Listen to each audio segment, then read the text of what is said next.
साथियों, प्रभु यीशु मसीह के मधुर और मीठे नाम में आपको मेरा प्रेम नमस्कार। आज मैं जिस अध्याय पर मनन कराना चाहता हूँ वो पाया जाता है यहोशू की पुस्तक और उसका 15वां अध्याय।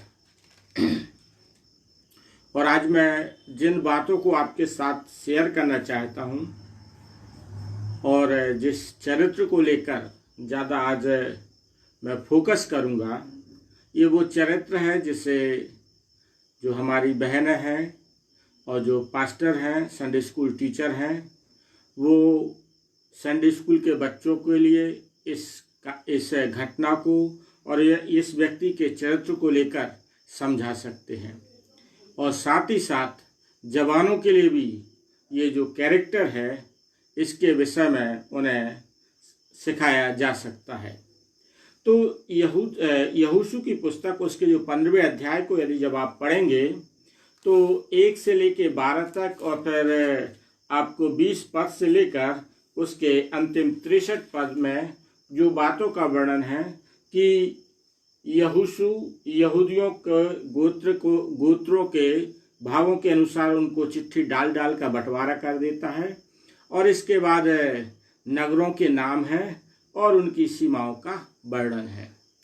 लेकिन जब आप 15वें अध्याय के पद 13 से लेकर पद 19 तक पढ़ेंगे तो एक जो व्यक्ति है वो कालेब, जिसके विषय में मैंने कल भी वचन का प्रचार किया था 14 अध्याय पर यहोशू के। लेकिन 15वें अध्याय में जो बात मैं बताना चाहता हूँ वो आपको थोड़ा समझने की आवश्यकता है।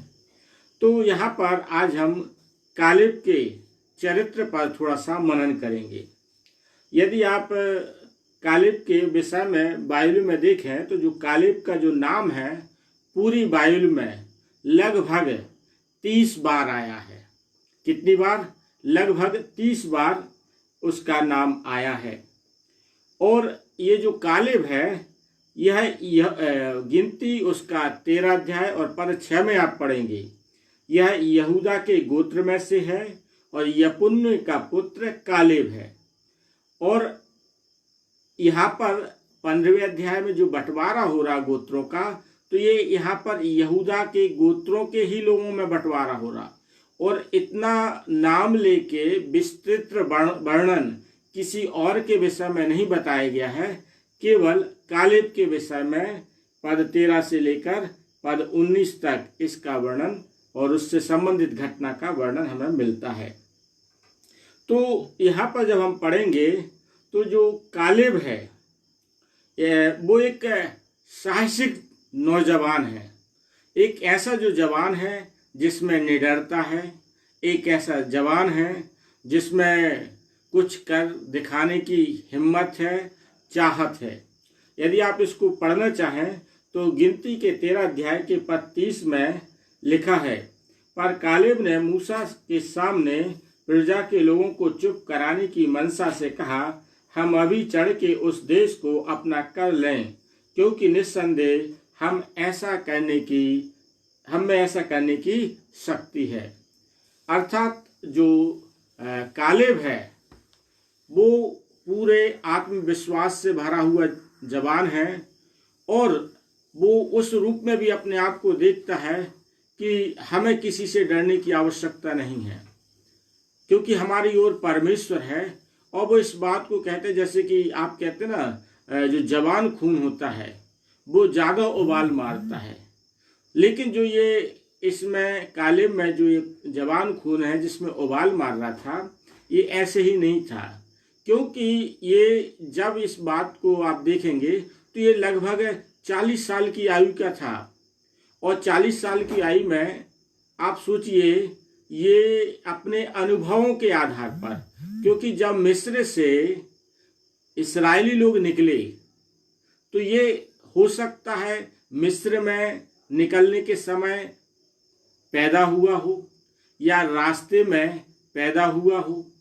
तो उसने रास्ते से पूरे इस्राएलियों की मिस्र से निकलने के समय से लेकर परमेश्वर कैसे इन्हें लाल समुद्र से और कैसे यरदन नदी को पार कराते हुए इन्हें आगे ले जा रहा है, तो इस बात का अनुभव था कि कैसे परमेश्वर दिन में बादल का खम्मा, रात में आग का खम्मा, और कैसे लाल समुद्र को बिल्कुल दो भाग बांटा कि बिल्कुल सूखा सूखा निकल गए, कैसे परमेश्वर ने आकाश से मन्ना गिराया, चट्टान में से जल निकाला। ये सारी चीजें कालेब को मालूम थी, और ये उसका जो जवानी के दिनों में उसने ये घटनाएं परमेश्वर ने सामर्थ्य के काम किए थे, उसने अपनी आंखों से देखे थे। और केवल इसने नहीं, बहुत लोगों ने देखे, लेकिन इसने जब देखा तो इसका उन्हीं घटनाओं को देखकर बड़ा मजबूत आत्मविश्वास हमें इसके जीवन में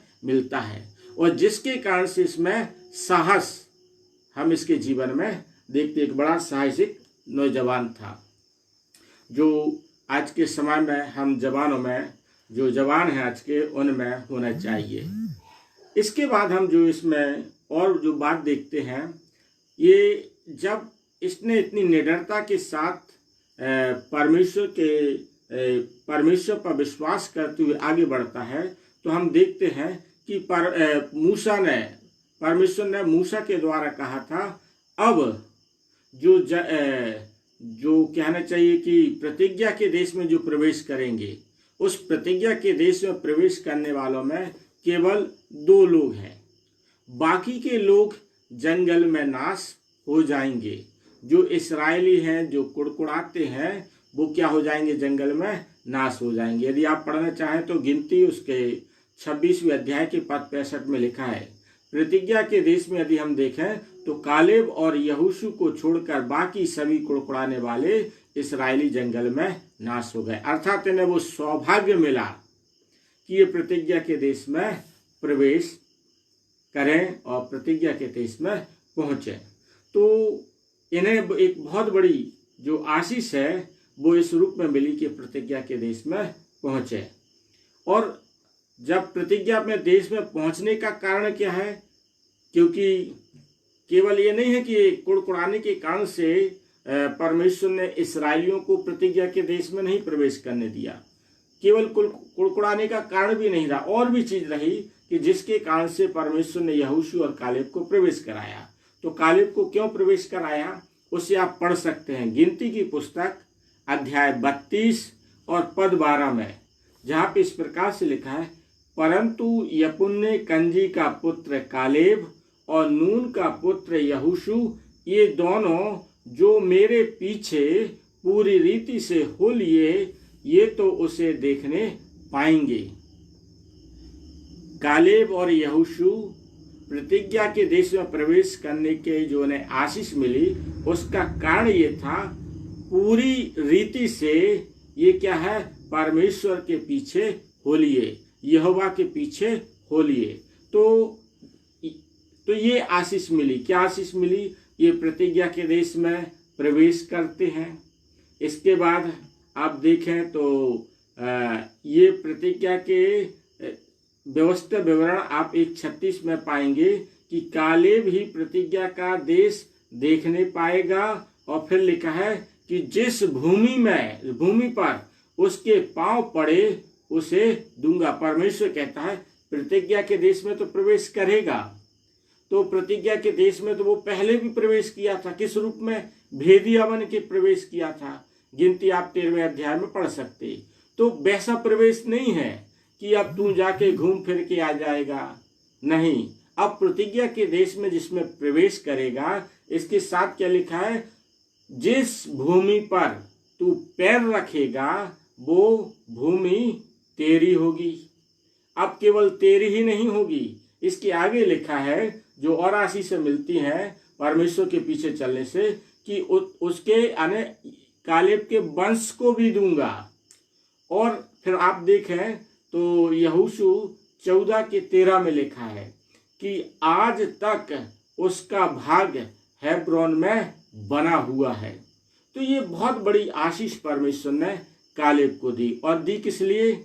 ये पूरी रीति से परमेश्वर के पीछे चलने वाला जवान था। इसके बाद हम एक और बात देखते हैं यहोशू की, कि जो यहोशू उसके 15वें अध्याय के पद 14 में, जहां इस प्रकार से लिखा है, और कालेब ने वहां से शैसे, अहीमन और तलमै नाम अनाक के तीनों पुत्रों को निकाल दिया। अर्थात कालेब ने उन लोगों को बाहर निकाल दिया जो सूरवीर थे, जो शक्तिशाली थे, और इतने शक्तिशाली थे कि जिनके विषय में लिखा जाता है कि जो इस्राएली हैं अपने आप को उनके सन्मुख क्या समझते थे, टिड्डियों के समान समझते थे। लेकिन कालेब ने परमेश्वर पर भरोसा करते हुए, और इसके यदि आप 14वें अध्याय में पढ़ेंगे तो वो तो यहोशू से बोलता भी है कि जब मैं मूसा के सामने था 40 साल का, और आज 45 वर्ष के बाद मैं हेब्रोन जगह मांगता हूँ, और परमेश्वर ने मुझे वैसी ही सामर्थ्य दी है जैसी मैं 40 साल की आयु में था। आज मैं 85 साल की आयु में वो हिम्मत रखता हूँ कि मैं उनको आज भी निकाल सकता हूँ। और ये केवल बातों का शेर नहीं है कालेब। यहाँ पर जो पद बताया गया है यहोशू 15:4 में, इसने अनाक के जो पुत्र हैं, जो शूरवीर हैं, मजबूत हैं, उनको निकाल के अलग कर देता है। तो बातों के शेर नहीं, वो परमेश्वर की सामर्थ्य और शक्ति पर भरोसा करते हुए उस चीज को पूरा करने वाला बनता है। इसके बाद एक और चीज कालेब के जीवन में हमें देखने को मिलती है, ये एक लीडरशिप तैयार करने वाला व्यक्ति मिलता है। और जो लीडरशिप तैयार करने का जो पहले का जो तरीका होता था कि राजा को यदि राजकुमार अपने राजा चुनना है तो कोई एक ऐसी घटना को रखता था, ऐसी बात को रखता था कि वह उसे वो पद देगा। तो कालेब अपने पीछे एक मजबूत अगुवा तैयार करना चाहता था। तो उसने एक शर्त रखी, यहोशू उसके 15-16 पद में, इसी जिस अध्याय पे हमारा मनन चल रहा है उस पे रखा। कालेब ने कहा, जो कृत्य सत्य सपेर को मार कर ले ले, उसे मैं अपनी बेटी अक्सा का ब्याह करा दूंगा। वो अपनी बेटी का विवाह उससे करेगा जो कृत्य सपेर को, अर्थात हेब्रोन के जो हेब्रोन नगर है और उसके आसपास के नगर, उस देश को पूरा जीत के लाएगा, उसे वो अपनी बेटी देगा। तो ये अच्छा अगुवे का एक गुण होता है कि वो अपने पीछे एक सेकंड लाइन तैयार करे, अपने पीछे और लोगों को तैयार करे कि उसके इस संसार से विदा हो जाने के बाद जो उसने अपना साम्राज्य फैलाया है, जो जीत हासिल की है, और जो नगर बसाए हैं और गढ़ बनाए हैं, और जो उसकी प्रजा है उसकी देखभाल होती रहे और राज्य चलता रहे। तो एक अच्छे अगुवे का, और केवल ये नहीं है, यदि आप बाइबल में जब आगे पढ़ेंगे तो शाऊल ने दाऊद के सामने यही रखा था कि यदि दाऊद फलिस्तीनियों की क्या खिल्ली काट के लाएगा तो उसे वह अपनी बेटी मीकल का विवाह कर देगा। तो एक अगुवा तैयार करने का एक ये प्रक्रिया होती है। तो एक बहुत अच्छा अगुवा भी हम कालेब को हम देखते हैं। तो हम इस बात को देखते हैं कि जब हम परमेश्वर के साथ चलते हैं तो परमेश्वर इस प्रकार की तमाम आशीषों से अपने लोगों को आशीषित करता है।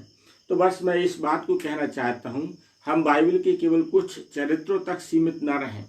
ऐसे चरित्र हैं जिनके विषय में हम अपने जवानों को जवान सभा में और संडे स्कूल के बच्चों को पढ़ाने की आवश्यकता है, ताकि वो संपूर्ण बाइबल का अध्ययन करना सीख सकें। और बाइबल के और भी जो चरित्र हैं जो हम कई बार नहीं सुनते, लेकिन उनके द्वारा परमेश्वर ने बड़े बड़े कार्य किए, जैसे कालेब के द्वारा एक बहुत बड़े कार्य किया गया।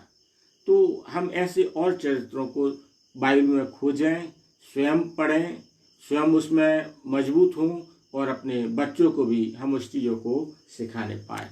परमेश्वर अपने इस वचन के द्वारा हम सबों को आशीषित करे। धन्यवाद। छोटी सी प्रार्थना करेंगे।